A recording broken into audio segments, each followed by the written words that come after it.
was in high school, and I just wore like those Old Navy flip-flops with abandon. I don't know. I could not live those days now. I have tons of flip-flops. So, like I get them from J. Crew, and so they're nice and they're cute. Yeah. So I can't throw them away. So I still have them like in a bin in my basement. I'm like, well, maybe someday if I'm like sitting down. I'm an elderly person and I am in a wheelchair. I'm going to wear these really nautical flag flip-flops. They will return. Oh, it's like everyone be like, oh, look, there's Miss Benson. There she is. Isn't she cute at 85 years old? She's finally wearing flip-flops. Rolling around in her wheelchair with really stylish shoes. Mm-hmm.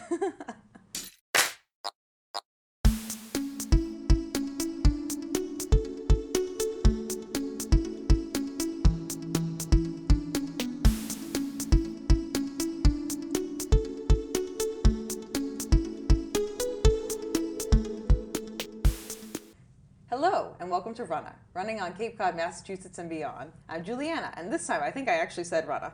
So I think that's the first time, which is great because I named the podcast. But this week we have someone who is near and dear to my heart, who is a lovely human being, and is a local legend, I would say, here in Falmouth. We have Miss Lindsay Benson. Hi, thank you for having me. Yeah, and that coming out of my mouth, you're not only a local legend because you are a runner, but you're also a teacher here in town, too. Yes, Mullen Hall. Mm-hmm. So a lot of the kids know you, too, as a legend, I would say. am a local celebrity, like at the grocery store and Walmart. Yes. You have, like, reached peak celebrity status here in town. Yes. As most teachers, I imagine, do. Mm-hmm.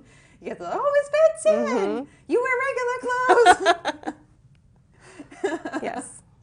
But why don't you give our listeners and our viewers an introduction into just how you found and started running? Like, where does the Lindsay Benson running origin story start? Sure. Well, it doesn't start when I was a kid.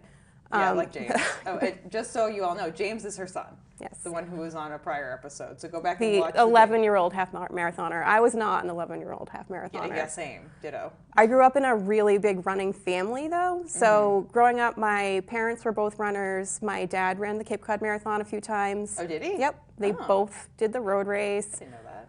My mom did a bunch of races in Worcester, that area. My older sister was like a great cross-country runner. Oh. I have pictures of myself when I'm little, like holding pom-poms at her cross-country meets. Pro cheerleader.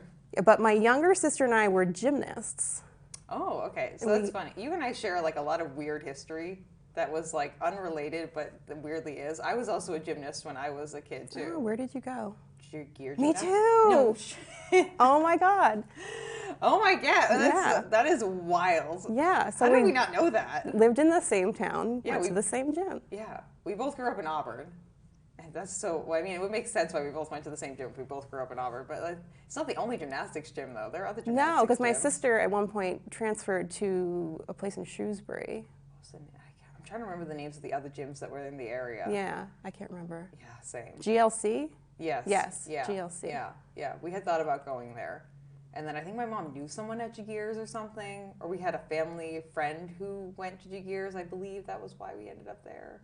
Not sure. Yeah. But okay, fellow gymnastics people. So I was like an athletic kid. Like Yeah. you have to be athletic to be a gymnast. And I have memories of back in the 90s when I guess children were either rewarded or shamed for athleticism in PE. Yeah. I remember getting the like presidential fitness award every yes. spring. Yes, because I know I could run a mile because that was part of it. Yes. You had to run the mile. So I was capable of running a mile, but did not like it, didn't want to do it. I knew my parents did it and was like, good job, guys, but no. Yeah, great. Even in high school, no interest in running. And I guess I kind of started running a little bit in college, just recreationally. Just like stay in shape. Yeah, or like... Maybe like get rid of the freshman 10 or 15 or whatever. I was most like, people get. no, I like think all of the calories I consumed in college were from Jell-O shots and well drinks. So I was like, I was very small, not in good shape, no muscles. Maybe just to like build fitness or, I don't know, stress relief, I don't know. But it was nothing consistent at all. Maybe burn off the Jell-O shots. Yeah, they're very low calorie. Yeah. No. But I don't know the number that you were consuming. I've been like outwardly impressed by people how much alcohol they can consume based off of body size. Just more recently, because my sister is getting married, so we like had like her bachelorette party. Wow, my drinking game is poor. Oh, like looking back at when I was in college, it's like, ooh, how did I survive? I don't know. It's wild. now I have like 2 glasses of wine and I go to bed. You're like, it's nap time. Yes. Yes, I agree.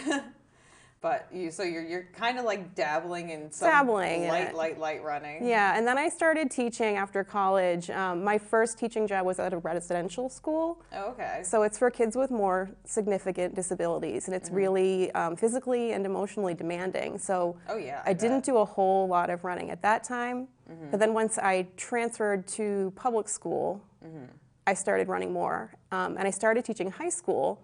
And it was kind of a way to connect with the kids because you have a lot of student athletes and they would have to run not even for like track or cross country, but for whatever sport they were doing. And I was like, oh, I bet I could beat you. And they're like, you could not beat me. Like, so, so I would have like races with the kids. Oh, that's fun. It was fun. It's like we'd do a mile race or a 5K race like around the school grounds, and that was really cool. Oh, that's cool. And at the same time, I would run sometimes, outside of school, just around my neighborhood. At the time, we were living right outside of Charlotte, North Carolina. Okay. But in kind of a rural area, so there weren't a lot of good places to run. Like, I would run in our neighborhood, so it was like a circle, and then there were all these little dead-end roads that go off of the circle, so I would like run around in each of the dead ends. Making a sun, essentially. Sometimes I would go out of our neighborhood, but once you go out, it was like you go left, and you're like in farmland. Yeah. And then you go down the other road and you're in South Carolina, but like my husband used to get really nervous when I would run there because it was so remote. And like I showed my parents and they were like, ooh, this is like I hear banjos. Like you're like, there are questionable things happening in this really like unmonitored section. It really is. There was no one around. So it was you yell, no one's hearing you. I really stayed mostly in the neighborhood, which limits you because you're not going to run 20 miles around your circle and up and down the dead end roads. Oh, yeah, 100%. I mean, I always say too that if I hadn't moved to Falmouth, I definitely would not be running, or somewhere like up the lake, I would not be running. For sure. It was like a huge change for me. Yeah. Like even with when I was running, I didn't do a lot of races because I am not a morning person. And to run a race, it was like, oh, I'd have to drive to Charlotte.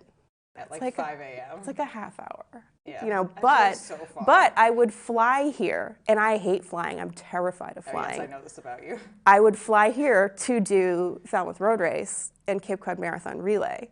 So it was like, those races were enticing enough that I would come here from North Carolina to run them. But I think I only did 2 races when I was down there. I did the Santa Scramble once. I pushed James in the jogging stroller.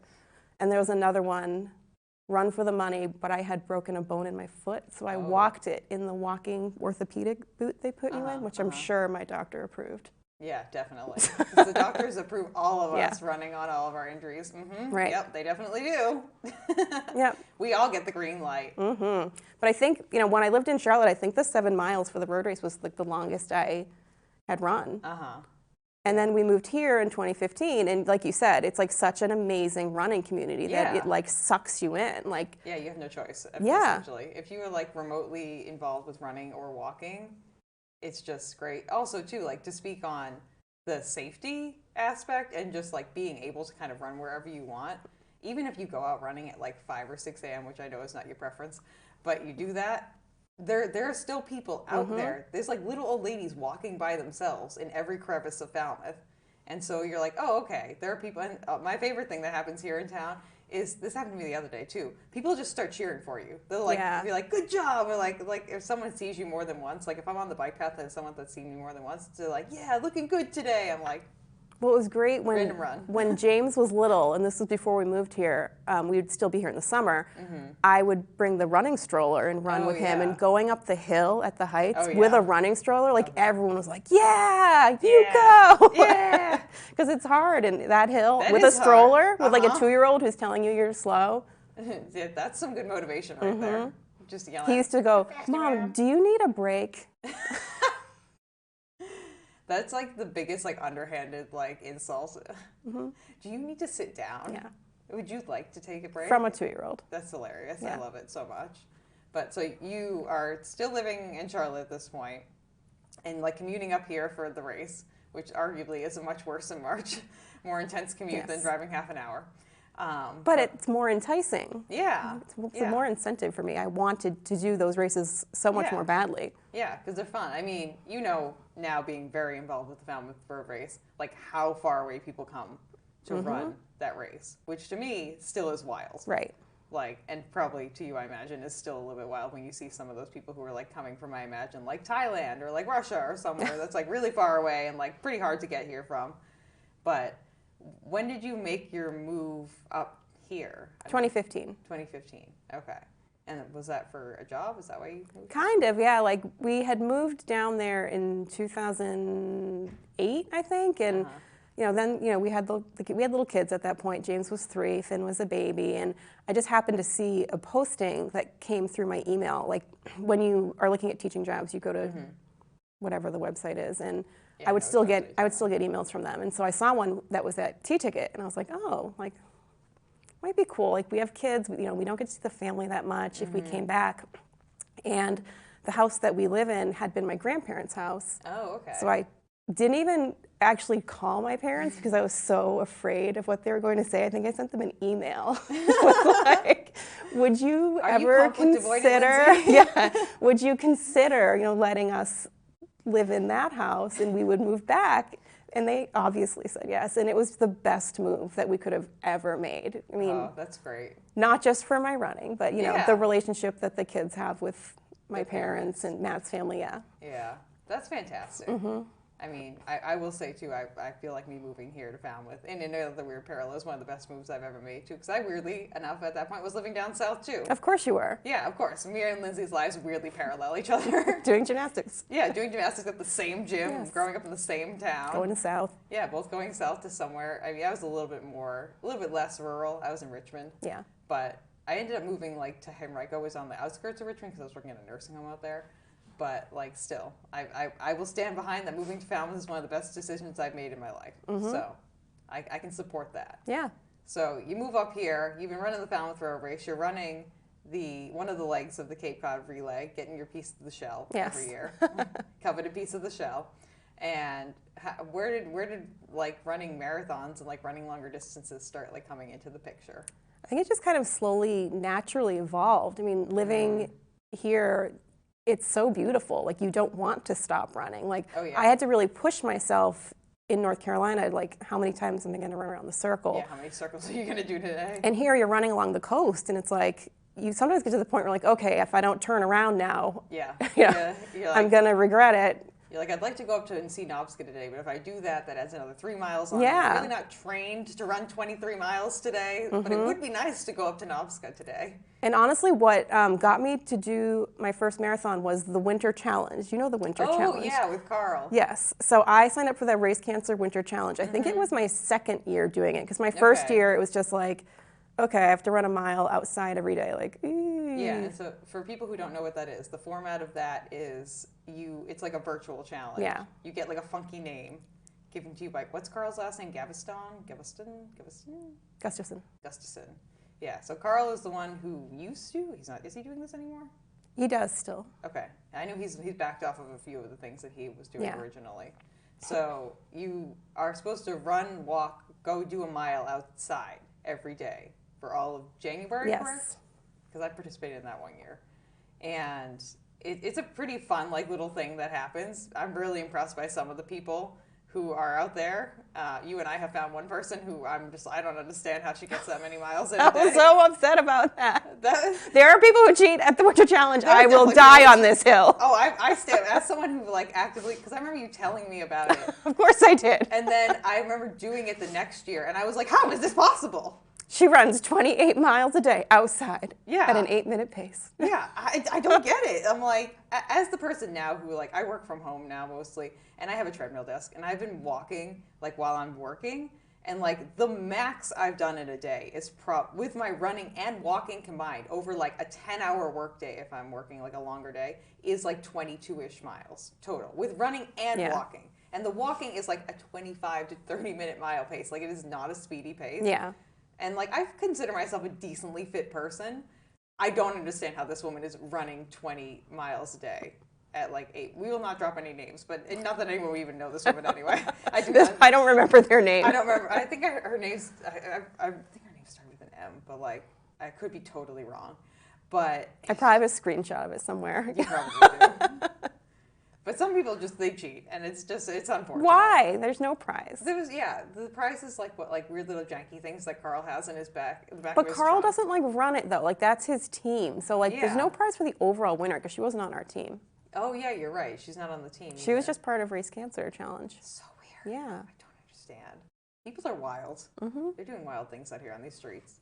But so you're outside. Yeah, so the first year I kind of dabbled in it. It was like, okay, I've got to get in my mile a day. And I was figuring it out. Like, I remember getting up really early to do some, and I was like, well, this is terrible. Now we know that's not when I run. Getting up early and in the cold. In the cold. In January. Yes. Yeah. And so, but I did it. So then I signed up again the next year, and I like really went for it that year. I did a lot more miles. I was more comfortable with it. I'd kind of figured out my groove with how do you get this done. Yeah, because you don't have to stop at 1 mile. No, and I didn't. So like most days I would do more than that. So. And this was around the same time that Falmouth Running Club was putting out the like, oh, we have these waivers to run the Boston Marathon. Ah, yes. And I was like, well, if I can run this many miles outside in January, and this, I want to say it was like, was it 2018 when like the ocean froze over literally? I believe so. I want to, yeah. It was like, it was so cold and it was so hard. It was like, if I can do this, like maybe I can do a marathon. Like maybe I can do this. And I didn't apply right away. I think I checked with my dad and also my friend Alicia. Was like, do you guys think I can do this? Do you think I can? Because I needed that validation, and they were like, absolutely you can. So I applied for it, and I got the waiver like on the high of the winter challenge that year. Yeah, and then you ran the Boston Marathon that year. Yeah, that was awful. That high went down down real quick. But also for anyone who hasn't watched the show before and doesn't really know why Lindsay got a bib, any of the local running clubs around here that I believe are nonprofits, the Boston Marathon generally gives out at least a couple of bibs to them to kind of divvy out to their running club members as they feel fit. And here at the Falmouth Running Club, we usually get 3 bibs, and it's given, you have to put in an application, and it's given priority to people who are like active volunteers with the club. And how much you volunteered is more or less. The 2 criteria are how active are you in the club volunteering, and are you ready to run? Right. The Boston Marathon, if we give you the bib, what's the percentage rate that you will actually show up to the starting line? So that's usually what it is. And if you are a Falmouth Running Club member, you too can apply to get a bib. Fun time. But you got the bib, and what was your thought process like? Were you like excited to run Boston? Were you nervous to run Boston? What were you thinking about? Like, oh my gosh, I just got into one of the most prestigious marathons in the entire globe. I was excited. I mean, it's cool for that to be your first marathon, and I was pretty confident going into it because this is your first marathon. It was my first one, yeah. You told me that, but it wasn't clicking, and now it is. And like, I didn't follow a training plan, but like I signed up for like the Martha's Vineyard 20 miler, which is in like February. It's really good timing for Boston. Yeah, and I did it. I was like, oh, I did it. Like I can do 20 miles. Yeah. Like, so I wasn't really anxious about it. I did Stu's out in Central Mass, the 30K, which is like super hilly. Yeah. And I want to say it's like 18 point something or 19 miles. Yeah, so you really just like dove head in. Yeah. Like head first and was just like, yep, I'm just going to do it. Yeah, and I went on training runs. I had a friend who was on my relay team, my friend Danielle, and she was training for the marathon too. So we did a lot of training runs together. We would train around Packagug Hill, which you know, in Auburn, Mass, which is the very big hill that the College of the Holy Cross is on. Yeah, there are parts of that hill where you physically have to walk because it's such a steep incline. No, I grew up on that hill. Yeah, you got me beat then. I didn't. My parents live like a little bit further, closer to like, what is it, Route 9? That's the main one that has all the car dealerships on it? Yeah. Yeah. Or 20, Route 20. Or Route 20, that's what it is. Yeah, they're like right off Route 20. So I grew up more or less running the hill that's closer to the Congregational Church. Yeah. Where Mary D. Stone is. But Packagug Hill is a little bit harder for me to get to, and I try to avoid it if I can, because it is real freaking steep. It is. It is. That is a hill. It's one that now I run with James sometimes, and I'll be like, I did it, because he is a chatterbox when he runs, and I'm like, we're running up Packagug Hill, like, I can barely breathe. Yeah, we need to, like, not talk right now. Yeah. That's pretty funny. Yeah, but he can run up it. He's done it a few times. You know, I thought you had run marathons before you ran Boston, because I met you, I believe, like, right in the precipice of you, like, right before you had gotten that application for Boston, because I moved here in 2017. Yeah, that makes sense. and I got kind of involved with the running club at the end of like around Cape Cod Marathon time in 2017, and I think that's when I met you. So I thought you had run multiple marathons before you ran Boston. So I just had the look. Yeah, you just like, look at me. Because all my clothes are running clothes. Everything you wear. Like most people who are too deep into running, almost everything you own, 90% of the clothing you own is something running related. Whether it's a nice item or not, it has like the Falmouth Running Club or the Falmouth Road Race with the Cape Cod Marathon logo plastered on it. So, but that's super interesting. How did you feel having that Boston Marathon be your first marathon ever? And like now, obviously in retrospect, having done Boston again and then other marathons, like what was the experience like? Because that was the hellhole year. It was, but it was also like, now that it's over, it was an awesome experience. Like, it was so cold. I would say it was like 37 degrees. It was like just above freezing. It was pouring rain. The wind is blowing it at you. I ran in a trash bag for the first time in my life. Those pictures. But I think I did a really good job. Like, you knew it was coming. It wasn't a surprise. So I was able to kind of plan, like, all right, how am I going to dress for this so that I won't be too hot or too cold? Yeah. And I did a good job with it. And you'd see all these people, on the side going into the medical tents because they were, hypothermic. And I had like Under Armour on and my hat and. See, that would have been me. I know where my body limits lie, and like that whatever you ran. That's why I give you so much kudos too, because I would have probably been the person who woke up in the hospital the next day and was like, what happened? Yeah. Because I would have just kept going until I fell on the ground. I really think my trash bag was the VIP of that day. It kept me dry, my whole core. Probably. It's for real. Yeah. Love the trash bag. Because of you, I bring a trash bag to every single race that I had never run in a trash bag or a poncho ever in my life until that point. I was like, why would you do that? And then that happened. I was like, oh. And now I have ponchos. I keep them in my closet. And I've run the Cape Cod Marathon half twice in absolutely abysmal weather in the ponchos. Yes. I have, whenever I go and travel for a race now, or like I'm packing a drop bag, there's a trash bag goes in there. You never know you can use a trash bag part. You can sit on a trash bag, you can do something with a trash bag, and a poncho. And I have some ponchos that have lived with me for years because I bought like a 5-pack. Yeah. And I just keep them there. I have like a marathon stuff bag. And they just live in there. Yeah. And I take them with me. And if I need them, I use them. If I don't, I take them home. Yeah. But while I was running, like I was good. Like it wasn't pleasant, but like I was warm enough. I felt pretty good. It was once I stopped that it was like all of a sudden it hits you like you're freezing. Yeah. And the BAA had warming buses at the finish, which was great, except like I'm trying to meet up with people. So like I don't want to be on the bus. So I'm like trying to find my people. I'm freezing cold. I finally found them. I went to change, and because I'd been running in the pouring rain for 4 hours, I had like chafed. Like I took my sports bra off on, and it was like soaked in blood. And I was like, this is really nice. You probably didn't feel any of that. No, I didn't until I took it off. But then I changed into my warm clothes, and we all went out to lunch, and it was like the best day ever. My husband came to meet me, and my friend Alicia, who I asked if I would be able to run the marathon, came with her husband, and it was just the best celebration. It's like I did that. Like all these elites dropped out of that race that day. What was I feel like the attrition rate was like 60% or something. Yeah, it was like I did it. Yeah, that's. Again, as someone who knows that like my body would have crapped out on me, like I just know which conditions I can run in. You can put me in 110 degree heat, I'm good. Yeah. Like I'm fine. I can sweat like it's my job. But you get below 30 degrees and it's raining and wet. No. Yeah. So I give you a lot of kudos for that. I'm just like I don't even know how Lindsay did that. It was not that bad. Honestly, I think I ran the Charles River Marathon. Have you heard of that one? I remember you telling me about it. It's in September. It was the first weekend in September, which is hot. Yeah. And it's in Boston. Yeah. And you just run loops. It's the loops. Yeah. So it's like you're so hot and you're running 10 loops around the river. And that was the one where I was like, oh my God. This is the end. I started listening to an audiobook. I was like, I need something to get me through this. And I don't listen to books when I run. I was going to say, if I start listening to an audiobook when I'm running, I've hit like a really low point where I'm like, I need something. Someone save me. Yeah. So like Boston 2018 was intense, but it was like awesome. And I was engaged the whole time and I got through it. It was not, my hardest marathon to get through was Charles River. Because it was just so unstimulating. It was very unstimulating and very hot. And then, this is like a kind of related story about that one.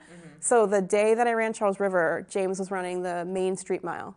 which is now the Surf Drive Mile. Yeah. And I was like, I can get back in time to watch it. Yes, No problem, right? So I finished the Charles River Marathon. I was like, ooh, don't have time to walk or cool down or stretch. Got to hop right back in the car and drive to Falmouth. That was a smart move right, it was super smart. So I got to Falmouth, parked in the municipal lot, and like went to get out of my car and was like, ugh. Like, yeah, like I couldn't like straighten my legs. I was like stuck in a sitting position. So I got up and like walked toward the start. They had just started, so I'm like trying to kind of jog after the end of the race. Like I can see the people, but like I'm not with them. And people like the spectators were like, "Oh, are you the sweeper?" And like I'm dressed in like my Falmouth Track Club singlet and like my hair's all up. Like I look like a hardcore runner, but I'm like can barely move, look like haggard. Like, yes, I'm the sweeper and I'm having a really tough time finishing this mile race. Yeah, I've gone a full quarter of a mile and I am dead. At what was probably like a 25-minute pace, mile pace. Yeah, but I made it. I walked to the finish and there you go. I didn't get to see him finish, but I was there to congratulate him. Yeah, and that's what matters. I'm always impressed by the people who scared for the people who like hop on a plane right after a marathon. Oh. They're like, yeah, my flight's in like an hour. I'm like, oof. I was like, first off, you had to make sure you made it to the finish line in time. Yeah. And then you now have an hour to get to the plane where you will be sitting for X amount of hours on a plane. Notorious for not having good leg room. Right. So you have a nice time. I'm not going to be able to peel you out of the seat when you get to wherever you go. No, that's wild. Planes and right after marathon? That's no. a nightmare scenario for me. Yeah, you're like, absolutely not. I do not like planes, or I do not. And I've already learned that is not for me. There's not enough Ativan. No, not in the world for that. You need like hardcore, like actually anesthesia for that. Just knock you right the heck out. Yep. Love it. So you run Boston, and then what happened after Boston? Sounds like you caught the running bug.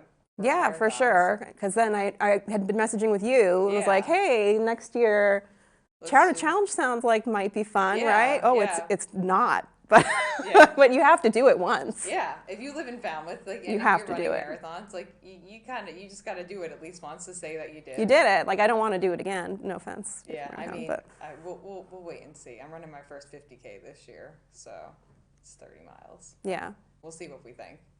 I don't know. Yeah, I did that one and Charles River like back-to-back months. So I did Charles River in September, and then I did the Charter Challenge in October. Wow. Yeah, that's kind of a lot. It was a lot. But it was fun. I mean, I'm so glad I have it. I love that. Like, I have a display of medals in my bedroom, as all adults who are normal do. Yes. Mine lives in the entryway to my apartment. Thank you so much. But I have, like, I put them out a certain way, so, like, the ones that are more important to me are kind of in the front still, even though there's, like, many rows of them. Yes. And that one is way out in the front, like, middle front. My Charter Challenge medal is my favorite medal that I own. Like, aesthetically, my New York City Marathon medal is the prettiest one. Like, just like if we're basing it just on aesthetics. Yeah. But the Charter Challenge medal is my favorite. And, like, that mug lives on I have, like, a little, like, armoire display case. It's in the front of that little case. Mine is on my husband's dresser. I don't know how it ended up in that space, but it is on display in our room. It makes a good, like, catch-all. It's a big enough mug where you can just, like, throw whatever you want in it. Also, will say, it does work well for soup or any other kind of liquids. Won't use it because I don't want it to break. Oh, okay. I've used mine a couple of times. But, like, I don't really use it for that much. But, yeah. Like, I have kids in the house. Yeah, see, I just have a dog. Yeah.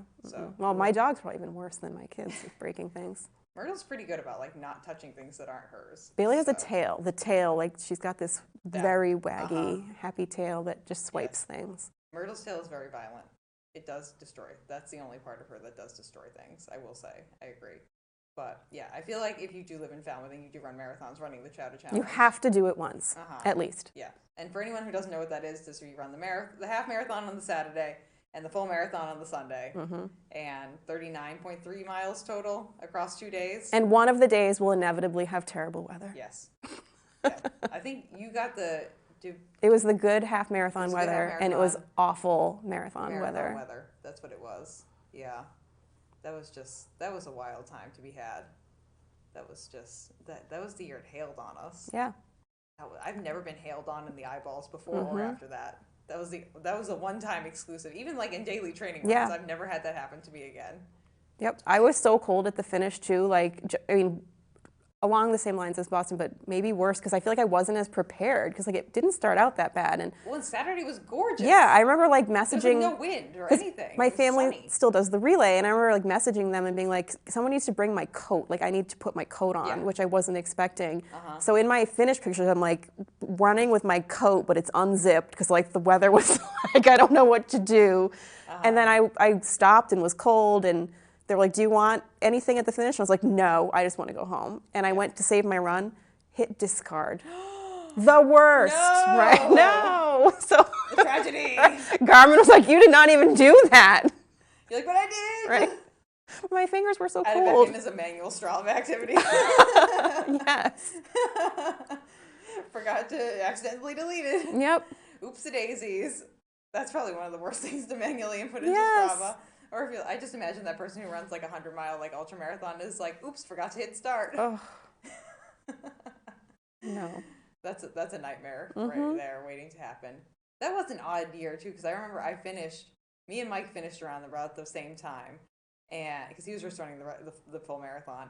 And I remember had like let my family know ahead of time. I was like, will you be there with my coat at the end? Because it had started to rain at the beginning. Yeah. And I was like, oh no. And I was like, please just be at the end with my big giant yellow bean coat. That's all I want. Just please be there and park somewhere that's close. And like that, they did both of those two things. So I said, thank you so much. And they brought me like coffee from Dunkin' Donuts afterwards. I was like, yeah, I need a hot coffee. I need my jacket. I need to change clothing immediately. Luckily for you and I, we both live down the street. Yes. So I imagine it wasn't too long before you got to like warm clothing. No, hot shower as soon as I got home. Like I didn't even take a picture at the finish with my medals. Like I was like, I just want to go. So, like, I'm done. so like my finished picture that I have with my medals, I'm like wearing big sweatpants and like my big Falmouth sweatshirt. That was post shower. I love that. Yeah, it's just sometimes your brain just gets in a weird spot when you're finishing. You're like you stay in the game the whole time, but as soon as you finish, your brain just disengages fully, and you're like everything is done. Yeah. Life is crap. This is the end. But during the race, you're like everything is great. It's like running is weird. Running is really weird. But that was a wild time. That was fun. And then what happened after that? COVID happened after that. Yeah. So we had like 2 years where there wasn't really much running. You were doing a lot of virtual races, though. Yeah, I did. I am a person who doesn't hate the treadmill, especially when I'm like used to it. Like I've been running outside, so right now I am not liking the treadmill because it takes me a while to get back into it. I'm very anxious about like getting flown off the back.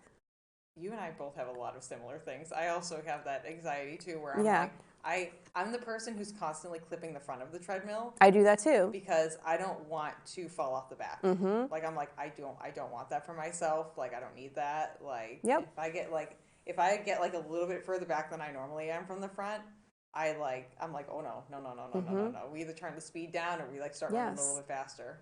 I ran last night a little over 7 miles on the treadmill, and before I went downstairs, I said to my husband, like, do not come downstairs because I hear the door and I'm like, and then I'm like watching for who's coming down, and I'm like afraid they're gonna try to engage with me because like I have to focus on keeping my cadence, or like I feel like I'm gonna mess it up and I'm gonna fall or fly off the back. Well, especially if like I'm in the same boat as you too. If I'm used to running outside and then I just jump on the treadmill, like the last 2 weeks I've run like once on the treadmill. I ran on the treadmill this morning, and like especially the first couple miles, I really got to concentrate because I'm a person too, and you can I don't know if you are too, but when I'm running on the road, I kind of like move a little bit from side to side, especially with the wind here. Like you kind of just got to let the wind move you a little bit. And especially the way it's been the last couple of days when I'm running outside, like I just kind of like, you kind of got to like lax your muscles as much as you can a little bit and like let the wind just kind of take you and hope it doesn't do the thing where it hits one of your legs and then you almost trip yourself. Yeah. Which has happened to me a couple of times. But like I when I got my new treadmill that I have now, I made sure it was like one of the wider belts I could find because I know I drift. I drift back and forth. My last treadmill I had a much more narrow belt, and I found myself like clipping the edges because I would just like start zoning out and I would just start drifting. I'd be like, oh no. But like the more I treadmill run, the less that happens. Right. And that's what I was saying. So like during COVID, I ran on the treadmill all the time. Like I was afraid to run outside at one point, so I just ran on the treadmill all the time, and I did the virtual Boston Marathon that year on the treadmill, which was when I learned that my treadmill turns off at 3 hours. Oh, does it? It sure does. I was like, okay. whoop, like into the front. And I was like, oh, you have to reset it at 3 hours. And you're like, yeah, that was great. Yeah. That's a lot of fun. Mm-hmm. I remember when I was training for my first half marathon, I did like all my training inside because it was the middle of the summer in Richmond, Virginia. And it was like 110 degrees, like 100% humidity. I was like, I don't choose death today. And I was not as well trained as I am now either. I did not know my body signs as well as I do now. And I remember I learned real quickly that those things turn off at an hour. And I was like, oh, okay. And did almost the same thing where you like slam into the front. You're like, it just like stops or like starts to count. Like you're running at like a 7 or 8 or 9, whatever it is on the treadmill. And all of a sudden it goes down to like a 2 for a cool down. And you're like, whoa. Oh, see, mine didn't do that. It just like stopped. Just like straight up was like, this is the end. We're done. You used me enough today. I probably should have like read the manual or something. I don't know, but I had no idea what was going to happen. Mine definitely goes past 3 hours because I've done over 3 hours on it. So I don't know where the limit lies. So I don't know. That's an interesting thing to think about. That's not something I looked at when I bought my treadmill. Yeah, so anyone who's looking at doing a marathon on their treadmill, read the manual, find out when it turns off, if it does. Yeah. Well, I mean, that's definitely, I feel like treadmill running is such like a taboo subject in the running world, which is funny because all pro athletes use treadmills. Like, it's not like something that people don't use.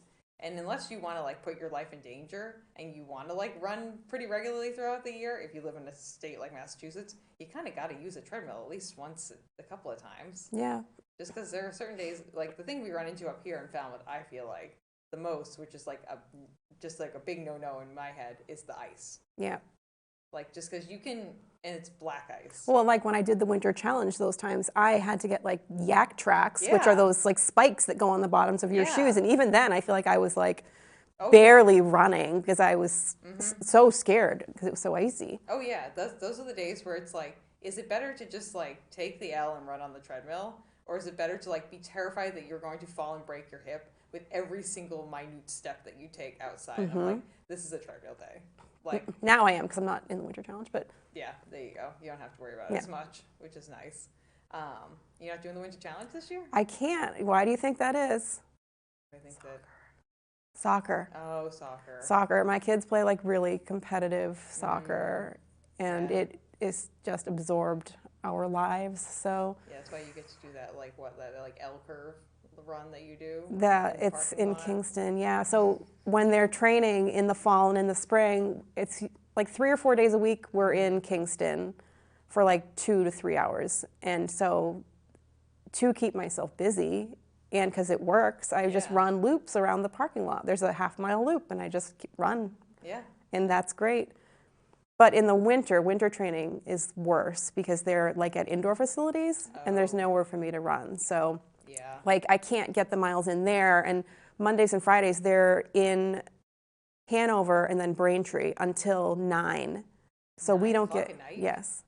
On school night? Well, Mondays, yeah. And then the other day's Friday.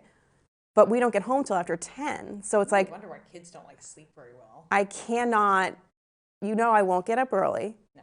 I will not do it. We so set rules for ourselves.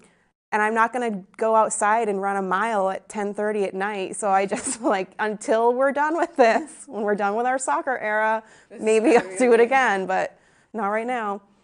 That's wild. Oh gosh, this is reason 556 by Julianna does not, like, having children is not my calling. Like I fully support people who want to have kids having kids, but like for me personally, not my calling in life. Every time I hear about like things like this, I'm like, oh gosh. It's worth it. Like the joy on their faces. I have a picture that I took of Finn when they were in a tournament this fall, and he's just the smile on his face, when they're doing well. Great. Yeah. Yeah. Like, I identify with that. Like I have like Daniel, who's been on the podcast, who I work with one-on-one too, and like he's kind of my adopted kid at this point. Yeah. Just not as involved. I don't have to bring him to soccer, which is kind of nice. But so where do we leave off? You're marathoning. I think we should probably start talking about what happened like with the 2021 Boston Marathon, because that kind of started your health journey. Yeah, I like turned 40 and my body was like, we're done. We're done being healthy. I had like no health issues my whole life. And then the first one that same year, I think it was before that, was my first stress fracture. Okay. I had a stress fracture in my fibula, which is a non-weight bearing bone. So like, Yeah, you get way to bonus points for go. that. Right. So I was like, oh, like what is happening? And I found out that I overpronate. Had an orthopedic surgeon and a physical therapist get me in the right gear. So now I have had no more orthopedic issues, which is wonderful. That's a good thing. But then we were running Boston in 2021, and like I had fantastic training runs for that race, like really good in Auburn, like on Packagug Hill. My 20 miler was on Packagug and was like totally ready for it. Yeah, I remember talking to you about that, just because we were like seeing like, are we gonna hit around the same pace? Like, what are we thinking? And we determined like, we were both in about the same like shape wise, and things were probably gonna be good. So, and we coordinated everything, and then things just kind of went downhill. Yeah, started out pretty strong, and then at like, what did you say, mile 16? I'd say because I remember at mile 18, I was like fully alone by myself. Yeah, that was when I stopped. Yeah, and I was just like, from here on, I'm by myself. Yeah. And like, I just remember this was a marathon where I was dealing with like the beginnings of my weird joint issues. Oh. And I was like, I'm going to be the one to make Lindsay stop and walk. Because this was the first marathon where I was like, Julianna, you might actually have to walk in this marathon. And the opposite ended up happening of instead of you walking with me, I ended up walking with you. Right. So and, like, which was a surprise to both of us. Around that like mile 16, my heart rate got really high. Yeah, your breathing got really freaking weird. Normally when I'm running at my marathon pace, my heart rate's like 140. Yeah. That's my normal, and I know it because you train so much. Yeah, you know. Yeah. And my heart rate was like in the 160s, like 168. And I was like, all right, which I only know because I felt weird, like something didn't feel right. And like you sounded weird, and you looked kind of weird. Yeah. So we stopped. We did a walking break, and I remember being like, maybe I'm not feeling right. Like I took more gels, Gatorade, ran a little bit more. It didn't go away. So I was like, you know what? I'm not going to mess with this because it's my heart rate. Like I don't want to end up in a med tent. No, you don't. I want to finish. So I was like, you go. I'm just going to walk. I think I walked to like mile 25, and then I like jogged in the rest of the way. Yeah. And so I emailed my doctor and my charted them like as soon as I got home. I was like, what is happening? Because this is not normal. No. So she referred me to a cardiologist, and I had all kinds of tests done. I had to wear like a Holter monitor. Yeah, the heart monitors. Yeah, I remember that. And it turns out I have a heart arrhythmia. And they were like, well, we're surprised you never noticed it before. Like when it starts, it kind of feels like your heart skips a beat and then it goes really fast. And I was like, oh, it's like, no, I know what you're talking about. I always thought that was my anxiety. And they were like, no. So I had it for a while. It had just never happened when I was running before. Oh. So it's happened a couple times since then. It's something that I'm able to just kind of monitor. They said avoid triggers. So the triggers, though, are things like stress and caffeine, which, of course, I'm like, oh, I should be fueling more. Let me suck down this gel full of caffeine. Yeah, that has sugar and caffeine in it, which is just making it worse. Uh-huh.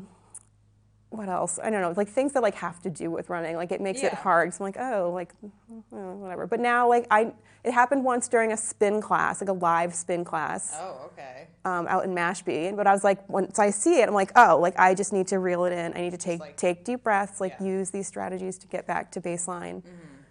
And I can recover. I haven't had to have any like medical intervention. No, there is like a thing where I forget what it's called, where they can like go. You get like a heart like regulator almost. No. I forget. Some kind of surgery. Yeah, like a little minor thing, but I haven't had to do that. It's not. Well, that's but it was good to know because now I know. Like, and when I run, if I see my heart rate starting to go up where it shouldn't be, like I know. Okay, stop. Take a breath. Yeah, and chill. And I can usually kind of get back to it. There's not a lot of times where I've had to completely stop because I can get it back now that I know what it is. But when you don't know what it is and you're just trying to push through, like, oh, I'm in a race, like, let's keep going. I remember I got to the finish line because my mom was the one picking us up because your parents dropped us off and my parents picked us up. Again, both in Auburn. And I was like, oh yeah, she's like, where's Lindsay? We lost her on the tracker. Like, she looked like she was behind you, but we thought she like might be off. I was like, oh no, she had some kind of like health issue. She's somewhere back there. I was back there. I did it. I got it done. And I was like, what? I was like, yeah, she's coming. She's on her way. I got amazing photos though too, because I was like, oh, hey, look, there's the Sitco sign. Hey. posing. Yes. You have time to do it, you know. And you're like, I'm walking with it, and I'm like, ooh, the photographer. Yeah, Pick it up. I feel like you and I have both mastered the art of looking faster than you are actually running. Yes. It's an art form. People are like, wow, Julie, you run so fast. I was like, no. You just have to master. You know where the photographer is. Yeah, we master the art of looking like you're running faster than you are. Mm-hmm. Get those arms, get the legs up a little bit. Right. Just make it really look, and then you just carry on. But it wasn't bad. I finished in like 4.5 hours, you know. Yeah, you did it. Again, I was very impressed by so it wasn't like how close behind me you no were. Shame in that finish. No, not at all. It was a pretty nice day too. Like it was actually for a day that compared to your last Boston before that, compared to for a day that you had to walk. Some of it, what a nice day for a walk for it was. sure. Oh my gosh, it would have been miserable if that was 2018. Yeah, it was like nice and sunny. It was decently warm. Like where if you stopped to walk, you're still fine. Yeah, it was good. Made some friends. Yeah, it's not a bad thing, but that was kind of the least of your worries, right? Health-wise, right. Little did I know. Yeah, this was just a precursor for the things that were to come, and kind of plague our life for the last 4 or 5 years now. Almost 3. 3. Okay. Yeah, it'll be 3 years in April. Wow, that's a long time. So why don't you share with people exactly what happened and led you to your breast cancer diagnosis / all the things that happened? I'll let you tell that. Yeah, story. so I went for my first mammogram in February or March of 2022, and then I don't think they even call you. I don't know if they do, or if it's just your my chart. They were like, oh, you need to come back for more imaging. And they're like, that's not unusual. Tons of people have to have this done. Yeah. Not a big deal. Come back in. So I was like, kind of nervous still, consulted Dr. Google, which you shouldn't do. Yeah, as we all do anyway. Even that was most of the time it's nothing. So went back for my second one. And when I went for my second mammogram, they had me go back to meet with the radiologist who was reading it. And I was like, well, this can't be normal. You're in a little dark room with this person. And he was showing me things. And at this point, your head is spinning, this, he said, we're going to call it a BI-RADS category 4. It's very likely malignancy, just being honest with you. Yeah. It really looks like it. So we're going to send you to have a biopsy done. We're going to send you for an MRI. We're going to have you consult with a breast surgeon. It's like, oh, okay. Which is quite a lot to have thrown at you just by... Right, at your mammogram appointment. Yeah, where they're they send you the short little, come back in, and you're and you get that inkling in your soul where you're something is wrong. Right, but at the same time, they're wonderful. This was at Falmouth Hospital. They hook you up with a nurse navigator who sits you down in a nicer room and kind of it's so this is we're going to help you get these appointments, don't panic, we'll work this out. So they got me together with my breast surgeon.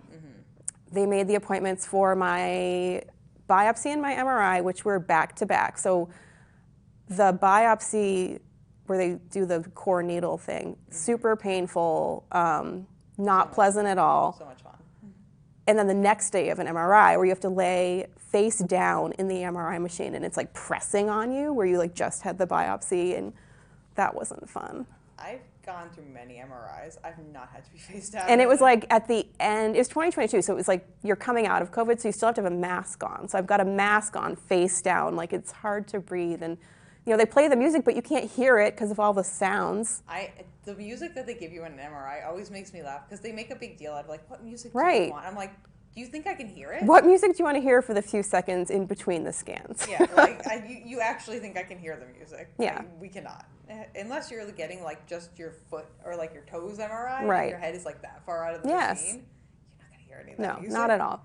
Especially if you're getting right here, your full body is in that machine at that point. So you get all those appointments set up. It's great that Falmouth Hospital has that system too. Yeah. That's great. So all the while I'm going through these appointments and diagnostic procedures, I had been training for the 2022 Boston Marathon. And I'd been training with Diana Clark from the running club, who's a friend of mine from work and from running and outside of work and everywhere. Yeah. So it was hard to talk about, I didn't want to tell my parents that anything was wrong until I knew. I wanted to be this is my diagnosis and this is the plan. So I didn't talk to them. I didn't even talk to my husband that much about it because it was hard. When someone's just too close to the situation, I would have just been crying the whole time. So I would talk to Diana. Like, we would go out on our long runs training for Boston. And so, we've got 20 miles on a Saturday around Boston, around Falmouth. And I would just tell her, like, this is what's happening, like, this is what we know, this is, maybe what I'm thinking might happen, if this scenario, this is what I think we'll do.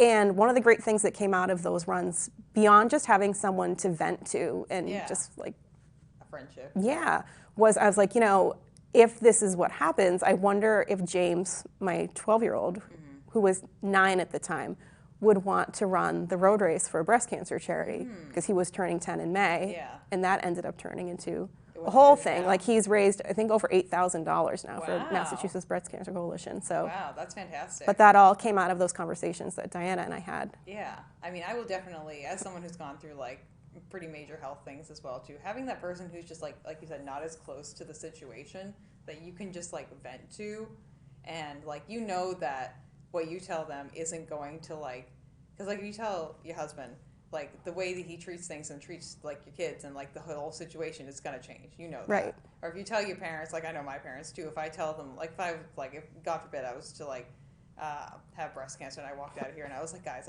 they just, everything would hit the ceiling all at once. And it would just be, like, a meltdown of epic proportions that internally sometimes you're just not ready to deal with. Yeah. Especially if you don't have all the answers yet either, too. Because those people are going to ask you, like, a million questions. I think telling my parents was, like, probably the hardest part of the entire process. Like, harder than telling Matt, harder than hearing it myself. Oh, yeah. Because you're like, what are they going to do? Like, that they're going to feel, like, guilty in some capacity because you're their kid. And they're like, what did we do? Blah, blah, blah, whatever format their parental guilt finds itself in. But... again, as someone who, I haven't had to break cancer to anyone, but, like, calling my mom when I was in the ER, like, they were threatening my emergency surgery, I was like, I don't really want to do that. Do I have to call? I was like, can I just call some of my friends? Can they just come and help me out?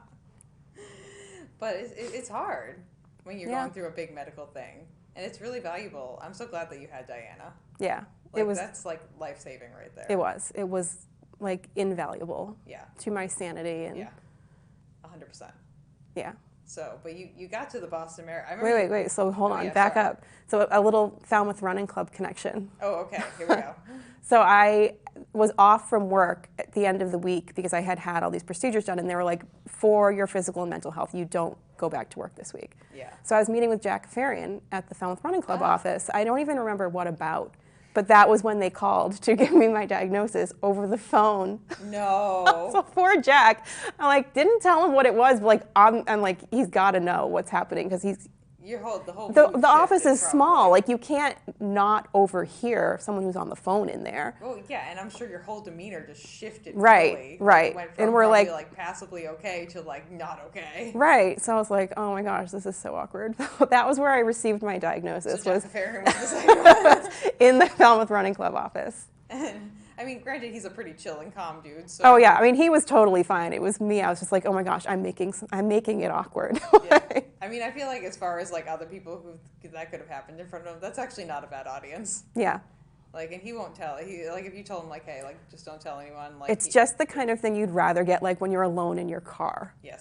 So that way you can immediately cry for about an hour, and then someone will be like, why are you late coming home from work? And you're like, oh, and you're still, like, really shook up and everything. Mm-hmm. So now, like, I meet with my surgical oncologist, who is delightful. She was so nice and so supportive. And I had said to her, like, hey, listen, I've been training for the Boston Marathon for, like, 16 weeks. Yeah. And she wanted to do my surgery really quickly. I was diagnosed with a really aggressive form of breast cancer. Mm-hmm. It was hormone receptor negative, which is more challenging and tends to be faster growing. And it was also nuclear grade 3 cancer, which is the highest grade. So you really just got the kit and caboodle, didn't you? So she was like, we need to do this, pretty quickly. We want to get this taken care of. And so I said, this is when this race is. It was the 20th, April 20th, because it was the day no, my surgery was the 20th. It was the 18th. Yeah. April 18th. Matt's birthday is the 19th. My surgery is the 20th. So I said, can we wait until after April 18th? And she had to consult with plastic surgery because they work together. So she got back to me and was like, okay, so we can, but it's going to be April 20th, like literally less than 48 hours after you're done. And you have to take care of yourself. She said, if we let you do this, you have to go slow, you have to listen to your body, you have to hydrate more than you think you do. And I'm bad at hydrating because I don't like to have to use the bathroom in races. Yes, same. So I was like, okay, got it. So I talked to Diana, and Diana, like at the same time, just kind of by chance had I think a hip injury. I remember you telling me that she had also had something that put you guys like pace-wise, right, like the same boat. So she was like, I will gladly like just do it with you. We'll go slow. It'll be awesome. Party almost. Yeah, we had people kind of paced out along the course who had like cold Gatorade and water and snacks and things for us, and we could refill our water bottles. We took it really easy. We stopped and waited in line to take a picture with Spencer, the dog. Who has since passed away. He has since passed away. And it was like, when that happened, I was like, oh my gosh, I'm so happy that like... You stopped to take a picture with Spencer, right, the and dog. if, not that it's good that you want to be like running with this serious medical trauma, but if we weren't running, thinking like, oh, we're taking it easy, like this is just for fun, we would have kept going. We waited in a line to take a picture with a dog. Who was spectacular, like the best dog. A very cute dog. The stars aligned, like I've run by him before. Yeah. I've run by him the 2 years that I did it too. I don't have any pictures with him, so you got me beat on that one. And for anyone who's watching too, Spencer's this golden retriever who holds a flag.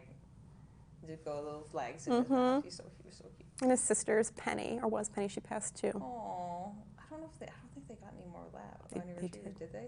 Oh, they did? Okay, good. They should. Yeah. They're very cute. Lindsay's like, I do keep up with the dogs. I do keep up with the dogs.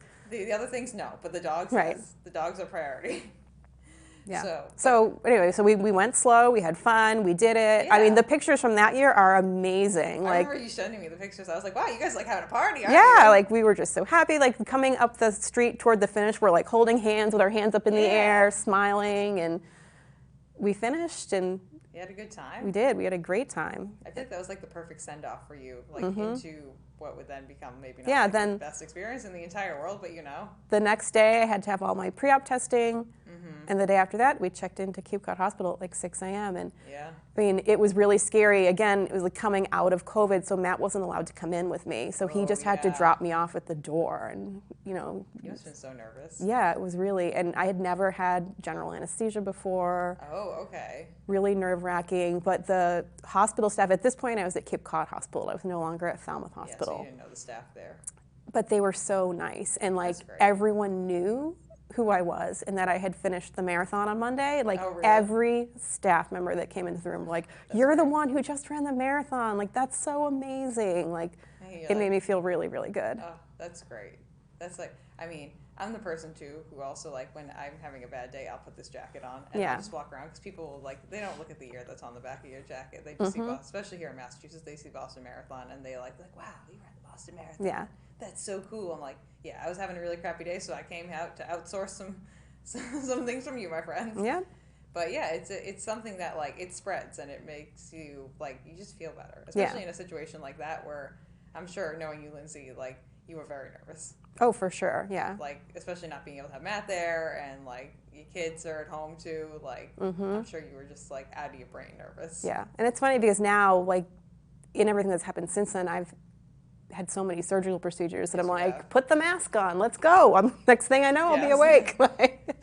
But yeah, it was really, really scary. But we did it. So less than 2 days after I finished the marathon, I had a bilateral mastectomy and got it out.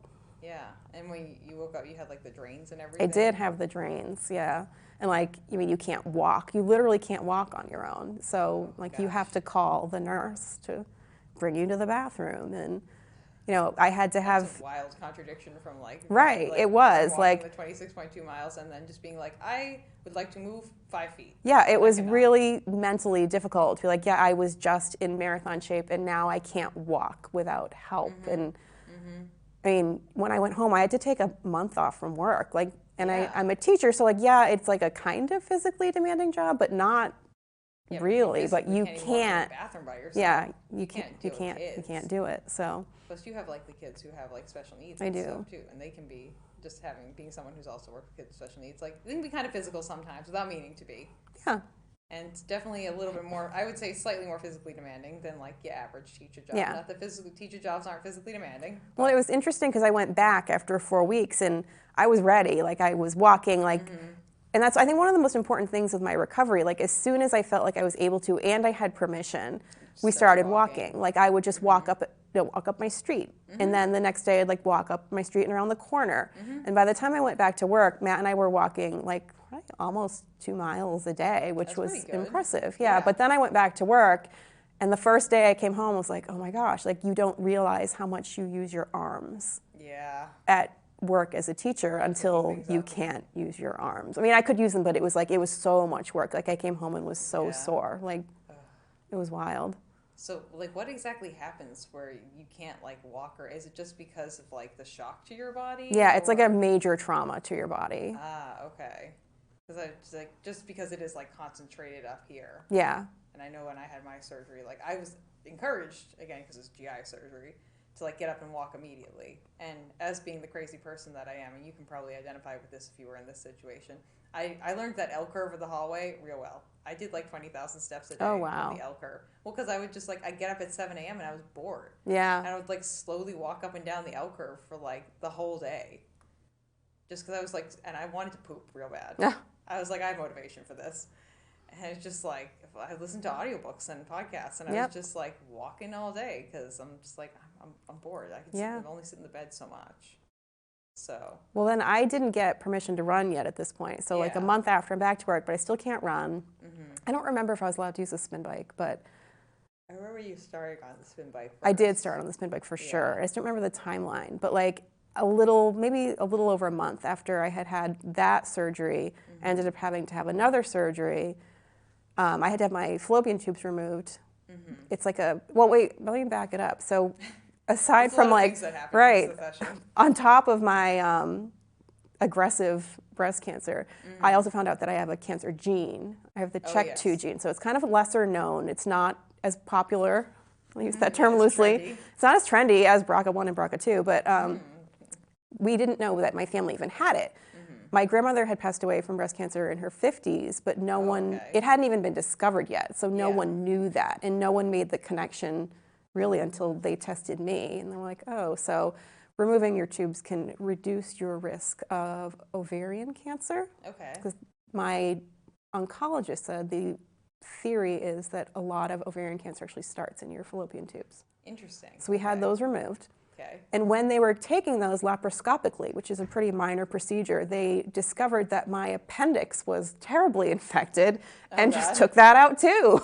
Just for funsies, right. you know? So I woke up and I was like admitted to the hospital. I was like, what is happening? And they're like, you can't go home. We had to take your appendix out. Like, we took pictures to show you. And I was like, why would you do that? Like, I believe you. I know you kept me for a reason. Right. So, and like, my medicine made me really, really sick. It was just a yucky, tough recovery from that. And it kind of like, you're back to at least walking, and then that like knocks you completely back again to like starting over again. Like, okay, let's walk up and down the street. I just remember every time I talked to you, there was something else new that was happening. I was like, how can this all be happening in such close succession to each other? Right. I lost a lot of body parts that spring. Yeah, you did. You can start like a black market agency where you can sell these all. Be like, would you like to buy an infected appendix? Right. But my goal the whole time was like, I'm going to run the Falmouth Road Race because that's my job. Yeah. And I love it. And I don't want to miss it, and I'm not going to miss it. Yeah. So I run the road race every year with my DSLR camera. I've been doing it for 7 years. Yep. And it's like my favorite thing. It's so cool. It's just, I didn't want to miss it. So that was my goal. So as soon as I got permission from my array of surgeons that now I have to get permission from. Yeah, your bouquet of people that you now own. I started low impact stuff on my spin bike. And then I started running, and I built up to 7 miles before August. I want to say in like June or late June. It was pretty quick. Once I got back to running, like your body was like, oh, okay, we've done this. Yeah, like muscle memory. Okay, you got this. Yeah. I think that's like, it's good to remind people who are runners that your body remembers at least something that you did.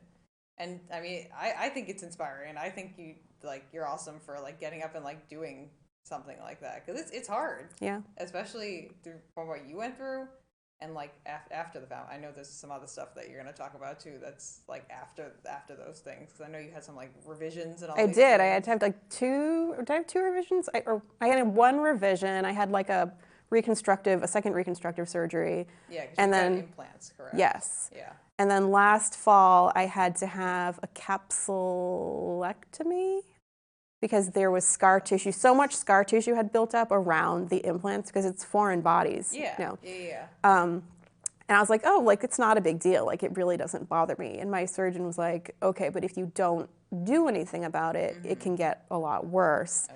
And it can cause like deformity, which no one wants to hear that word. Yeah, you don't want to lopsided boobs. Chronic pain. Oh, yeah. And range of motion issues. And I was like, okay, let's just do it. Pulls on the muscles here that are like your arms and stuff too. So I went ahead and did it because I was like, all right, might as well just get this done if they're recommending it. But then once I did it, I was like, oh, like he was right. I was like, okay. Like I don't think I noticed because like that was my new normal. Like it happened slowly and that was just like the way it was. And it wasn't the way anything had been for, the first 42 years of my life, but for the last year, that was how it was. And I didn't know there was any different. But once I had that done, I was like, oh, okay, I did need that. Yeah. That was, I just remember you just like constantly going for like medical appointments and things like that and like revisions and all these things. But since then, I haven't, knock on wood, have not had any more. That's good. Let's keep it that way. Yeah. And it's been good. Yeah, we let your body have its freak out point in time, and then we say, thank you so much, that was enough. We do not come back to the hospital anytime soon if we don't have to. Right. So, but I mean, for me, like, it's inspiring to me, like, how you just kept moving throughout the entire thing. And just, like, you had so many goals in your head. Do you feel like it helped to, like, have goals? Absolutely. Like, from the beginning, because like I said, when you first have the mastectomy, like that's such a major trauma to your body that like it's like you got in like a huge car accident, right? Essentially. And like they always talk about how you have T-Rex arms, right? Like because it affects your whole upper body. Like I couldn't do anything with my upper, like I couldn't reach into the cabinet to get a plate. Yeah, because your range of motion is like essentially like sucked inward from these muscles. And here. I research everything like exhaustively. So like I'm in all these groups for patients who've had similar things and reading people's blogs and like finding out everything that I can. And a lot of it was about how like, people develop cording, which is like where the scar tissue, I had to have lymph nodes removed too. So I had like lymphedema stuff. But of course we have something else that we forgot to mention. Yes, lymphedema. But that, and then just the general recovery for your upper body. So I started from the beginning where I would do like Peloton light weights and arms classes in my kitchen with no weights. But I was like, I'm moving my arms. Like I'm getting, and I think that helped so much. And like every time I would go into the doctor, they were like, oh my gosh, I was like, your range of motion is really phenomenal. It's like, well, I work really hard. I am a Peloton girly now. I got my blue circle every day, even right after my surgery. So yes. I love that. But and then just the progression of, okay, I can walk, like now I can run, now I can run 7 miles, now I can run 10 miles. And I haven't done another marathon since then. And I think part of it is that there's like a trauma bond for me with marathon training in my diagnosis. Which makes sense. I'm not over it yet. Yeah, but I've run, like when Diana was training for Chicago, I ran her 20-miler with her. So like, I know I can do it. Yeah. I mean, I totally get that too. With my weird arthritis thing, I had fall on black ice. That's what kind of started it all. And and that was like 2018 or 2018.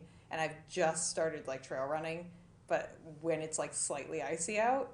And like I only do that with someone, but like I came back from trail running with Ben the other day out. It was icy and we like went around some spots. I was like, you don't understand how big that was for me. Yeah. To like actually go out there and not just be like, nope, we're done. This is the end. Like I'm going on the treadmill. I'm so sorry. But it's like, I totally get it. It took me like 5, 6, 7 years to get to a point where I'm like kind of getting over that. And also someone like being there physically next to me and me being like, it's okay, Julianna, if you fall, the ground is softer here. It's not the pavement. and Ben will pick you back up. I'm like, okay. The mental hula hoops you like things you jump through sometimes. But yeah, like I totally get that. And like there's no rush though either. Right. I feel like whenever you get to running, if you ever get back to running marathons, if you'd like to, like, so be it. There's no rush. Mm-hmm. Like you're doing the distances that you like. You're getting to participate in the Falmouth Road Race every year, which for anyone who is watching, Lindsay is the social media coordinator for the Falmouth Road Race extraordinaire. And like that, if you're doing the things that you like, then why go outside your comfort zone to a point that's like trauma informed? Right. When you don't need to.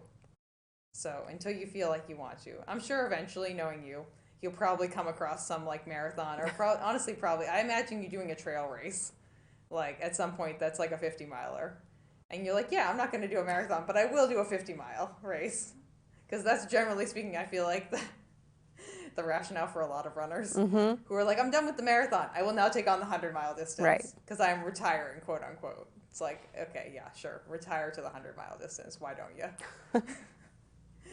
But I like whenever it comes to you, it comes to you, you know? Yeah, it makes you happy. Yeah, and I think that's great, and I think it's like, yeah, like having all the goals that you've had, it's inspiring to me to just like see what happened, like physically be there in the first moment of like whatever this like shit and shenanigans was that was happening, and then just kind of be like a faraway witness to like everything else that was happening. Yeah. And then just like see you here in front of me as like a functioning like adult human who's doing their job, is out there running, and like you run and walk a lot. Mm-hmm. Like I see you on Strava and you're like, well, Bailey, my dog, would have it no other way with the walking. I was gonna say, like, Bailey takes you outside quite a lot. She does. Myrtle's not as aggressive. Myrtle's not a long distance dog. She's a sprinter.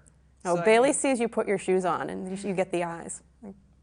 We do get that, but Myrtle tires out very quickly. Oh, no, Bailey does not tire out quickly. Yeah, we go on the long walk during the summer, like the warmer months, and it's like we go to the marina and back. It's a little over 2 miles. At about a mile, she just stops and like sits on the ground. And I'm like, my friend, we walk all year round. Like, you can do this. And she's like, no. I'm like, I'm not carrying you. You weigh too much. That's not happening. So. Oh, Bailey loves to walk. And there's one funny Bailey walking story. So she loves to walk and she has certain routes that she likes to do. So we were out walking this summer in July, and I got a text from my cousin that says, Finn, my 9-year-old, just fell out of the tree in my front yard. Oh, yes. You need to come home. Oh, yes. So it turns out he has broken 2 bones in his arm. So, like, we really need to come home. But Bailey is a walker, and she wants to walk her route. So she's, like, puts her front legs out, like, completely stick straight, will not move. I'm, like, dragging her, like, physically dragging her home. Like, oh, Bailey. Oh. She's also the master of the artful poop. She sure is. She likes to poop on top of things. Everything. Everything and anything. If you think that Bailey can poop on top of it, she can. Bushes, fences, rocks. That weird little spiky doodad that was a weird plant thingy. Just like anything that... Like, the more difficult it is for you to pick up, the better. We love things that the poop falls into. I got my husband an ornament last year for our tree. That says, dog poop? It's a dog pooping, which is like so tacky, but I was like, I couldn't not buy it because it's so classic Bailey. Like, you have to understand. Yeah. That's it's lore, it's history. It is. It's part of being a Benson at this point. That's just like, that's what you got to do, you know? But yeah, it's so funny. I love Bailey. She's great. But yeah, it's so good to see you just like in being active and like enjoying being active too. Like, not pushing yourself to a point where you're like, I hate this. No, I am so grateful. Like, and I've said that to people. Like, I would bring James to track. Sometimes he still goes to the Wednesday track when we can, because we're at soccer a lot. Yeah, soccer too. And I don't do a lot of speed anymore because it hurts. It doesn't hurt. It feels bad. It feels weird when I go too fast. Like, it feels in my upper body, it gets this very strange sensation. And I don't know if it's from the nerve damage or what it is, but I don't like it, so I don't do it. So James will do the track workout, and I just kind of run around the outside of the track. And just have a nice time. Right, and I'll say, like, you know, and that's fine. Like, I'm happy with that. I'm just happy that I'm able to do it. Like, I'm happy that I can run. So, like, cool, like, it doesn't bother me that I can't keep up with my 12-year-old or that I can't do the speed workout. I'm so happy that I am able to do it. Yeah, Same. I feel like a lot of people who have had like cancer or like some kind of chronic illness will identify with that too. Of like since like I know I can say for myself too. Like since I've gone through a lot of health issues too. Like I'm just happy to like get out there sometimes. And people ask me too. They're like, Julian, why don't you speed train all the time? I'm like, well, sometimes I just can't. Yeah. Well, then I have the GI stuff like you too. Yeah. Not the same, but like I have celiac disease, which I didn't know until I went for a cancer screening. And then they found in it 2022. Yeah. I went for a colonoscopy and endoscopy. Oh boy. Just fun. expecting to check, color little cancer duo right screening there. because that's a high risk cancer for my cancer gene. And they were like, well, everything looks good there. However, we think you have celiac disease. And It's you're like, I love what? this for myself. Right? Okay.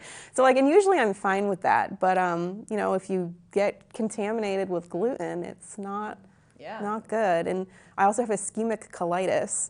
Oh, okay. So Which is is it like chronic ischemic colitis or like just like coming and going? It comes and goes, but so I see my GI specialist for that. He said a lot of runners actually have it. He said, but it's not talked about a lot because it's gross. Yeah. Well, But he was like, distance runners, he said it is a population that he sees it a lot in. And I actually like, when I'll have like some kind of issue running, and it happens sometimes. Like I know where all the bathrooms are along my outside routes, and at that's some point I'm gonna make a porta potty map of Falmouth. Don't the worry great about thing about running at soccer practice in the loop is like is there there's porta always potties? porta potties. There's two. But like sometimes I'll have to run home, and it is what it is. And I can usually tell whether it's did I get gluten or is this an ischemic colitis flare, because they're different. Like I think when you have two different GI diagnoses, there's very clear which one it is. And Oh yeah. No, I mean even again, someone who deals with a lot of GI issues, like I know when something is happening, or like I know when I have a GI blockage starting or something, and I'm like, oh, not again. it's funny that we've like talked about stuff. This happened and this happened. Oh wait, and I forgot all about this whole thing, like that too. Like, if we didn't have enough health issues already, Now we have this, yeah. now it's this, and this, and this. But It doesn't affect my running that much, but yeah, I mean, I'll agree with that too. Like it just like sometimes I like to say I have runs where I call them porta potties per mile, where I have a high ppm rate, where I have to make sure there's like I go outside and I'm like, okay, like I feel like I can go for this run, but like there's something inside my soul that says like we need to go on a route where there might be a porta potty accessible. yeah. Closely enough, and that's where we go on a high ppm per mile. Or that's another time when I'm happy I have my treadmill, because like Yeah, exactly. Same. I can just run upstairs and it's not a big deal. Same. Like as someone who lives alone, like, and my dog does not use the toilet, I have prime access to the toilet in my apartment, and like I've definitely had days, a lot of days, where like I'm just like I really want to go for a run. I'm either going to be taking a poop on the toilet every like 5 minutes, or I could be running and just like take breaks every 5 minutes, and that's what we do because I feel worse if I'm just sitting there. Yeah. So it's just, and like a lot of the times too with GI issues, it's kind of good to get some movement into your body. Yeah. And so I usually feel like way better at the end than I did at the beginning. But it is having that toilet there. It's key. It's clutch. We love it. It's a nice time. Well, I don't like going to the gym either. Oh, I don't go to the gym. Yeah, I used to go to the gym. I go there to do weightlifting now, but like running on the treadmill at the gym is not the vibe for me. We have like a home gym, which is fantastic. Yeah, I've had my own treadmill now, I think, since like right after I moved down here. Like, so like 2018 maybe. Just because like as soon as you start distance training and you have to go to the gym and then it shuts off at you in an hour, or like you get off the treadmill to use the bathroom and someone takes your treadmill and you're like, oh, I still have like 10 miles left. Like, oh gosh, what am I going to do now? So not my favorite thing. Yeah. But yeah, so I think we've kind of reached like a good point. But do you have any running goals you're working towards right now, Lindsay? I mean, is it terrible that I don't? Not No. really. I mean, just to keep going. Like, Yeah, Keep I think going. That's a good goal. not fall off the back of the treadmill this winter. That's also a good goal. We like Right? that one too. Same.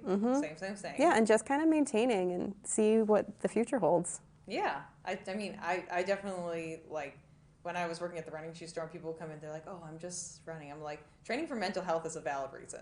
Like, that is a good thing to be training for. Honestly, more important than any race that you can ever train for is training for your own sanity. Yeah, I get so grumpy if, like, I don't get to, like, the kids with the two 9 p.m. nights. I talked to Matt and was like, so there's 2 nights that they're at soccer till 9, so you're going to do one and I'll do one, because I cannot take more than one night off. Yeah, I will be a grumpy puss. Yes, we don't want that. Yeah, we don't need that, like, and it's good, too, to set a good example for your kids. Just Yeah. like, and obviously you have for James and Finn, just to show them, like, yeah, you need to prioritize your physical and mental health.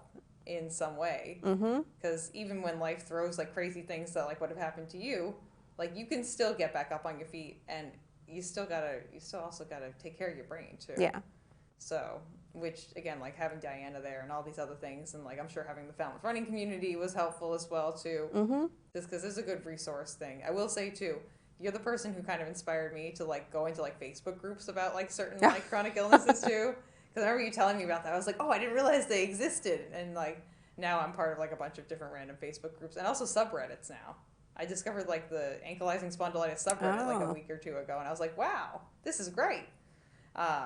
So just like having those resources is really helpful. Yeah. So you did inspire me to look into those too. So I appreciate that. Oh, good. Yeah, helpful. But yeah, so that's a good thing. Is there anything like you'd like to say towards the end of the episode? Anything you'd like to leave listeners with? Any like things that Lindsay lives by, or maybe a mantra that you really like or that got you through your whole diagnosis? It can be multiple mantras. It could be just one. I know mine is usually you can only run the mile you're in. Yeah, the only one that comes to mind, and I feel like I'm like stealing. We've talked about Peloton. I stole. I do a lot of Peloton stuff, and like I'll like use it as a hashtag a lot when I'm like I'm gonna do it, like no matter what. Is Jen Sherman Peloton says just fucking do it. Yeah. JFDI. Yeah. I always like to say just chuck it in the fuck it bucket. Yeah. Like just do it. Like even if it's gonna be hard and it's an uphill climb. I mean, you're also, just do it. Like you're allowed to stop. Like if you realize it's too much for yourself, you are allowed to like stop halfway through. You gotta start it. Starting is the full battle, I feel like, most of the time. So, just fucking do it. Yeah. I mean, I had to start over, so many times, but like, just fucking do it. Start over and get back there. Yeah. Getting out there and trying is half the battle. So just do it, I love it. Fucking do it. We love it, Lindsay. Yeah. Okay, great. Well, thank you for being on the show today. Yeah, thank you for inviting me. It was fun. Yeah, it's great. And thank you to everyone for listening and watching to the show. Don't forget you can find us on TikTok and Instagram at RunnahPod. You can send us an email at runnahpod@gmail.com. And also, if you're watching this on YouTube, don't forget to like and subscribe to the channel so that way you can make sure you catch the next episode. Who knows? It might be me reviewing shoes at how quickly my feet devour them. Could be. But until next time, we will see you on the next episode of Runnah. And that's the end. Awesome. Yeah. Where's the camera? I feel like I'm like looking and like it's right below. You're gonna be like showing it and I'm gonna be like. Thank you for listening to this episode of Runnah. This podcast is edited, hosted, and produced by me, Julianna Coughlin. Brought to you in part by the Falmouth Running Club and the Falmouth Community TV station. If you'd like to connect with us, you can find us on Instagram and on TikTok at RunnahPod. And you can send us an email at runnahpod@gmail.com. And our original theme music was brought to you by the one and the only wonderful Jeffrey Hutton. And keep up the great work. I'm proud of you.